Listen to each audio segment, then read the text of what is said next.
Um dos grandes nomes da direita brasileira, um tanto quanto controverso. Aliás, eu queria ouvir a sua opinião aqui nos nossos comentários. O que você pensa de Zé Trovão? Zé Trovão que chegou a ir parar no hospital, tamanho medo ficou de Alexandre de Moraes, vocês lembram?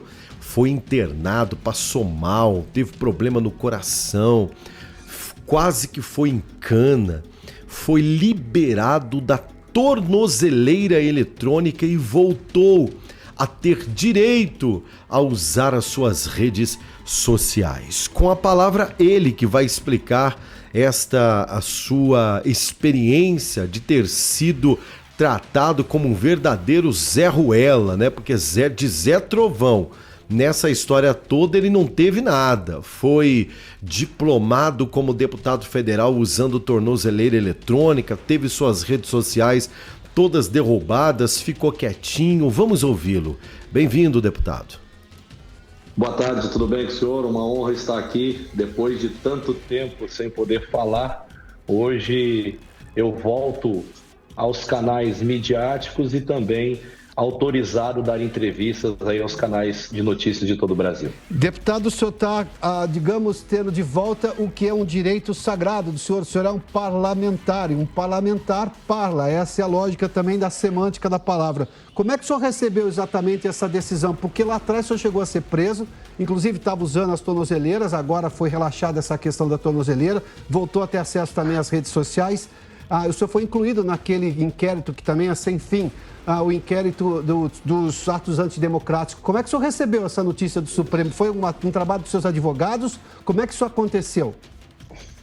Olha, primeiro eu recebi isso com muita emoção.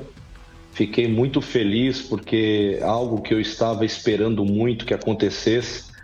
Meus advogados, doutor Elias Matarassade e doutora Elisa Matarassade, que trabalharam arduamente, me acompanhando há mais de 2 anos, lutando todos os dias para que a gente conseguisse vencer essa situação tão complicada e, graças a Deus, obtivemos hoje essa vitória. Mas essa vitória eu também devo a ela ao presidente do Congresso Nacional, o senador Rodrigo Pacheco, que ontem, após 30 minutos de reunião que eu tive com ele, saí de lá, ele diretamente interviu junto ao Alexandre de Moraes, pedindo que fosse revogado essas cautelares, e hoje nós alcançamos essa vitória. Então, eu devo aos meus advogados, devo ao presidente do Congresso Nacional, Rodrigo Pacheco, que me ajudou. E é um momento histórico, porque eu também tenho que agradecer demais ao povo catarinense que me permitiu ser eleito através do voto popular, que me levou à cadeira de deputado federal, confiou no meu trabalho e que agora poderá me acompanhar através das mídias sociais e também dos meios de comunicação de todo o Brasil. Deputado, mas vamos lá, a sua postura sempre foi muito combativa, o que ganhou, inclusive, a simpatia do eleitorado que o levou à Câmara dos Deputados, conforme o senhor mesmo aqui fez menção. Como é que será agora o seu posicionamento diante dessa volta dos seus direitos a postar em redes sociais, a poder dar entrevistas, mas diante do que o senhor passou? Mudou alguma coisa na sua essência? O senhor vai mudar a forma como o senhor se manifesta? O senhor vai deixar de ser tão combativo como era para não ser mal compreendido? Qual vai ser exatamente a postura do deputado Zé Trovão a partir de agora? O homem, ele nasce com um propósito. Eu nasci com o meu já firmado desde berço do meu pai. Nunca perderei essa essência de ser um homem que vai lutar pelos direitos de liberdade, nunca deixarei de lutar pelos direitos igualitários de todos, lutar pela família brasileira e pelo conservadorismo, que eu acho que é o único caminho do país. Claro que, depois de passar por um processo tão moroso e tão ardente sobre a minha vida, eu aprendi muito a decidir como falar as coisas e de que maneira as caminhar. Porque nós sabemos que combater a injustiça é um direito de todos, mas nós temos que saber combater essa injustiça com a justiça. E a justiça se faz através das leis e de atitudes honrosas. Eu as tive até aqui e continuarei as tendo, mas claro que agora com uma postura de um homem que recebeu quase 72 mil votos, que deve respeito ao povo catarinense e ao povo brasileiro que tanto me abraça nas ruas. Mas, lembrando, eu não deixei de ser quem sou. Simplesmente, hoje, antes de abrir a minha boca para falar alguma coisa, eu analiso se aquela palavra ela está em concordância com a lei, a justiça, a ordem e o desejo do cidadão brasileiro. A oportunidade de você mudar de vida está aqui no link da descrição. Meu novo trabalho. Daqui a pouquinho a gente continua com a notícia, porque eu quero apresentar para você uma ideia já pronta que tem mudado a vida de centenas de milhares de brasileiros. Inclusive tem depoimentos, né, no link aqui você vai ver. Pessoas que não tinham a mínima noção do que fazer e sempre pensaram assim: Rodrigo, eu aprendi que CLT, trabalhar registrado, ser empregado de uma grande empresa, fazer carreira lá, é isso que mudaria a minha vida. Mas eu aprendi que não. Eu aprendi que o que nós temos de mais precioso é o nosso tempo. Aprenda a empreender o seu tempo para você ganhar dinheiro. De primeiro momento agora eu vou te tranquilizar. Você não precisa ser jovem, não precisa ter experiência com computação, nada disso. Você precisa apenas aprender a aplicar as técnicas que já estão prontas. Qual é a sua preocupação? Só fazer o que nós vamos ensinar você e colocar em prática. Acredite, independentemente de idade. Se você é um aposentado que quer ajudar os seus filhos, os seus netos, a oportunidade é agora. Está começando a sua vida agora, a oportunidade é agora. Já tem a sua vida e parece que o negócio não anda, a oportunidade é agora. Já pensou colocar entre 2 e 10 mil reais no seu bolso apenas replicando uma ideia pronta, funcional, prática, para que você possa ganhar dinheiro em um mercado extraordinário, cada vez mais precisando de pessoas que tenham disponibilidade ao trabalho sério? É para isso que eu estou te chamando, para trabalhar sério. Link na descrição, o link se chama Meu Novo Trabalho, porque eu desejo algo novo para você. Corre lá, não perca tempo não, assista a explicação até o final, depois toma a sua decisão, tá bom? Boa sorte, Deus te abençoe.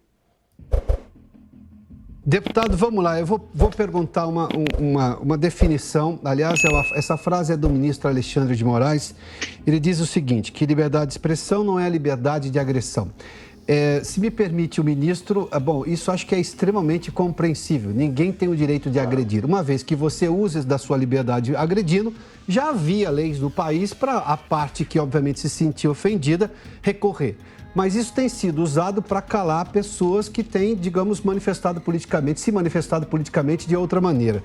Qual é o entendimento que o senhor tem aqui dessa frase do ministro Alexandre de Moraes? Liberdade de expressão não é liberdade de agressão. Eu acho que ele está correto na sua fala de dizer que liberdade de expressão não é liberdade de agressão, mas nós temos que determinar o que está agredindo.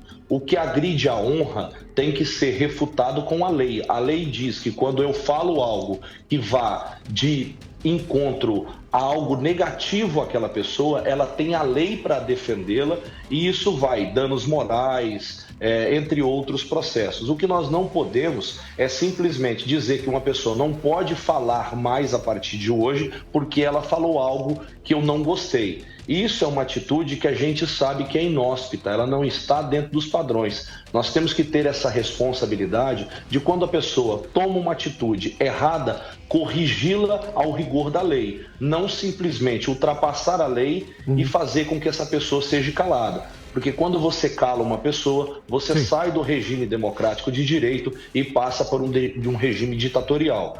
Claro que nós sabemos que ambos os lados, em vários momentos, se excedem em palavras. Então agora é buscar o entendimento da boa convivência, tendo respeito entre os poderes e tendo um diálogo que faça com que a sua voz seja ouvida, o seu clamor seja atendido, mas que você de maneira alguma agrida alguém de uma maneira que isso pode se tornar algo irreversível.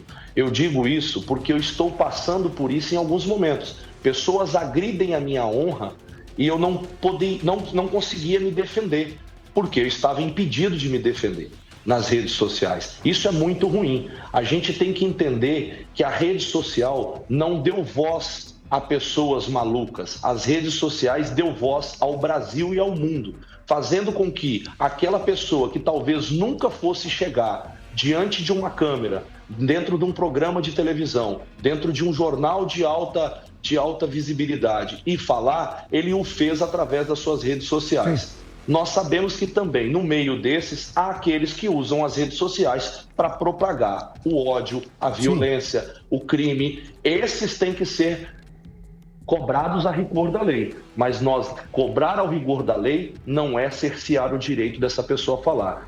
Mas eu quero fazer um ponto de ressalva. Pois não. Eu acredito que ontem, quando o ministro Alexandre de Moraes devolveu o Anderson Torres para sua casa, tirou de uma cela de um presídio, e hoje ele revoga as minhas cautelares, ele está dando um sinal de que ele quer, de alguma maneira, o diálogo aberto e respeito. É isso que eu quero entender a partir de hoje, para que a gente comece a criar o bom debate e falar sobre coisas importantes para o país. Nós não podemos entrar em um ciclo e numa roda de pessoas que só discutem com outras pessoas, ao invés de discutir aquilo que é importante, que é discutir ideias, projetos e o futuro. Deputado, eu vou num assunto que é do momento e que obviamente envolve o Congresso Nacional e o Supremo Tribunal Federal.